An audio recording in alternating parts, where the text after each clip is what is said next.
Hello, dear friends, and welcome back to SimpleSpeak English. My name is Mark, and wherever you are right now, maybe you are sitting on your sofa, maybe you are walking outside, maybe you are driving your car, or maybe you are drinking a warm cup of tea. We are really happy that you are here learning English with us today. Hi everyone, I'm Lily, and thank you for spending a little time with us today. Learning a language takes patience and courage and practice. So if you are listening right now, you are already doing something wonderful for yourself. Yes, absolutely. And before we begin today's conversation, let's take one slow breath together. Breathe in slowly and breathe out slowly.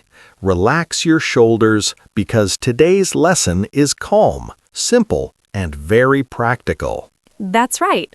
Today we are talking about 3 very small words in English. 3 words that are everywhere in conversations, in books, in movies, and in everyday life. Those 3 words are in, on, and at. Yes, 3 tiny words, but they can confuse many English learners. Oh, yes. I remember when I started learning English, I heard sentences like, I am in the room, I am on the bus, I am at the restaurant, and I thought, wait, why do we use different words? That's a very common question. Many learners feel the same way. Sometimes people even stop speaking because they are afraid of making a mistake with these small words. Yes, and that is why today we will talk about them slowly, with many examples, real situations, and simple explanations, so that you can feel comfortable using them. And remember, you do not need complicated grammar to understand this. We will learn it the natural way, like friends having a conversation.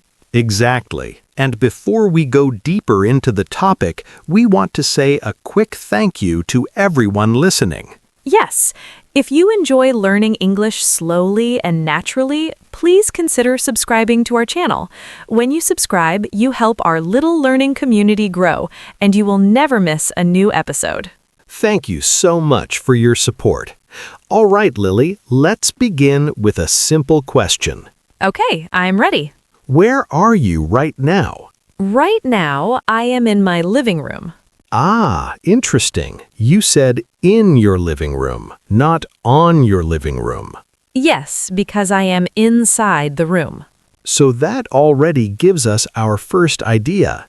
In usually means something is inside something else. Exactly. When something is surrounded by something else, we usually say in. For example, I am in the room, the milk is in the fridge, the keys are in my pocket. Yes, those are great examples. The idea is simple. Something is inside a space. All right, now let me ask another question. Where is your coffee cup right now? My coffee cup is on the table. So now we used a different word, on. Yes, and this word usually means something is touching the surface of something. Ah, so the cup is touching the table. Exactly. So we can say the book is on the desk, the phone is on the table, the cat is on the chair. Yes, those are perfect everyday examples. Now let's talk about the third word, at. Yes, this one is a little different. How so? When we say at, we are usually talking about a point or a location. Can you give us an example? Of course. We say, I am at the bus stop, I am at the airport, I am at the restaurant. So at is like a meeting point. Exactly. A location, a place. Let me repeat the simple rule slowly for everyone listening. Good idea. In means inside something, on means touching a surface, at means a point or location. Very good. Let's practice together. Repeat after us if you can. The keys are in my bag. The keys are in my bag. The book is on the table. The book is on the table. I am waiting at the bus stop. I am waiting at the bus stop. You know, Lily, something funny happened to me yesterday. Oh, really? What happened? I was looking for my phone everywhere. I looked in my bag, I looked on the table, I looked in the kitchen. That sounds stressful. Yes, but after 10 minutes, I realized something very funny. What was it? My phone was in my hand the whole time. Oh no, that happens to many people. Yes, sometimes we search everywhere, but the thing we want is already with us. That's very true. Let's talk about everyday life examples. Imagine your morning. Okay. You wake up in your bed. You then put your phone on the table. Then you go to the kitchen. And you sit at the table. Wait, that's interesting. You said at the table, not on the table. Yes, because when you are eating or sitting near the table, we usually say at the table. If I am on the table, that would be a very strange breakfast. Yes, that would be a very unusual breakfast. Maybe a cat would sit on the table, but not a person. Exactly. Let's repeat the rule again because repetition helps learning. Yes, repetition is very helpful. In the room, on the table, at the cafe. In the car, on the wall, at the airport. In my pocket, on my desk, at the bus stop. Wonderful examples. Lily, do you like traveling? Yes, I really enjoy traveling. Do you prefer sitting in the car or on the train? I actually prefer traveling on the train. Trains feel relaxing. You can look out the window, you can read a book, and sometimes you meet interesting people. Yes, that's true. And when we travel by airplane, we say we are on the plane. Exactly. English is interesting like that. But step by step, it becomes easier. Let's ask our listeners a small question. Good idea. Listen carefully. Which one is correct? I am waiting blank the bus stop. Is it in, on, or at? Think for a moment. The correct answer is at the bus stop. Very good. Here is another one. The keys are blank my pocket. Is it in, on, or at? The answer is in my pocket. Excellent. And one more example. The cat is blank the table. The correct answer is on the table. Great job, everyone listening. And if you answered those questions correctly, that is wonderful. And if you did not, that is also completely okay, because learning happens slowly, step by step, and every example helps your brain understand a little more. Yes. Sometimes learners think they must understand everything immediately, but language does not work that way. Language grows in your mind like a small plant, with time, practice, and patience. That is a beautiful way to say it. A small plant that slowly grows into a strong tree. And today, we are watering that tree with 3 little words: in, on, and at. Exactly. Lily, can we give our listeners more examples from everyday life? Of course, real-life examples help people imagine the situation. Okay, imagine this situation. You come home after work. You open the door and your dog is sleeping. Where is the dog? The dog is on the sofa. Yes, because the dog is touching the surface of the sofa. Now imagine your cat. Cats always do funny things. Yes, they do. Imagine the cat is hiding. Where is the cat? The cat is in the box. Perfect. Inside the box.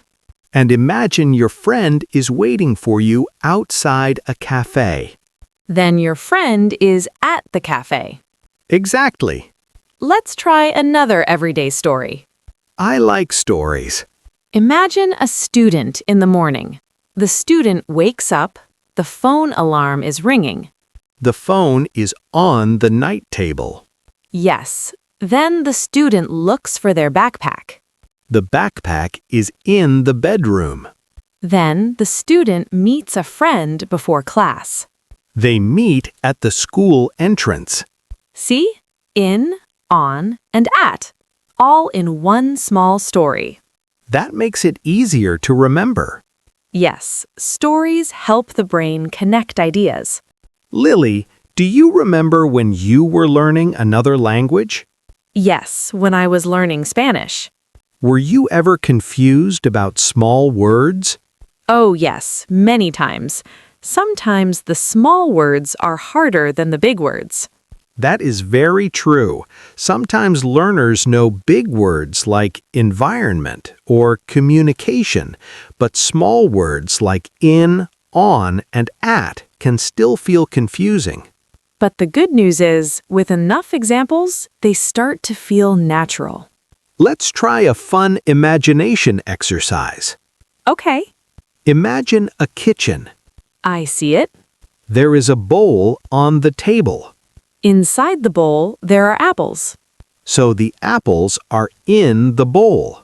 And maybe your friend is waiting for you. Your friend is at the door. Perfect. Now imagine a park. Okay, A child is playing in the park, the child is sitting on the grass. and the parents are waiting at the park entrance. Wonderful examples. You know, Lily, sometimes learners ask funny questions. Like what? Someone once asked me, should I say I am in the internet or on the internet? That is a good question. And the answer is We usually say on the internet. yes, because we imagine the internet like a surface or a network. Language is full of these little habits. Let's give some technology examples. Good idea. Your photo is on your phone, Your files are in the computer. and you are chatting with your friend at your desk. Very natural examples. Lily, do you think repetition helps learning? Yes, repetition is one of the most powerful learning tools. Then let's repeat again slowly. Good idea.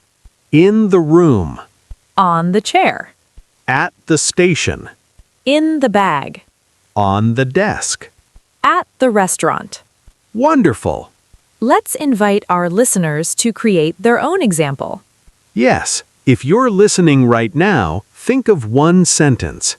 Maybe something around you. Look around your room. What objects do you see? Maybe a book. Maybe the book is on the table. Maybe your keys are in your pocket. Maybe someone is waiting at the door.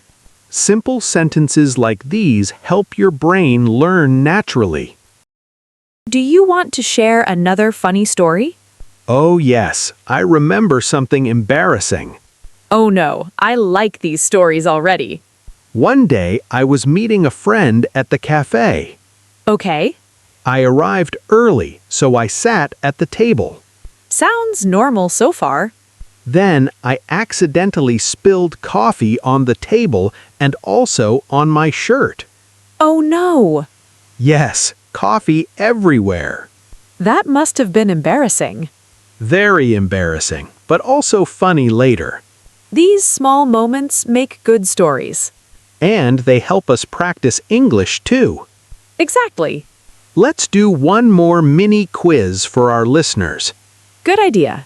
The dog is sleeping blank the bed. Think carefully. The correct answer is on the bed. Next question. The cookies are blank the jar. The answer is in the jar. And one more. I will meet you blank the station. The answer is at the station.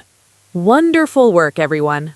Remember, these small words may seem tiny, but they help build clear and natural sentences.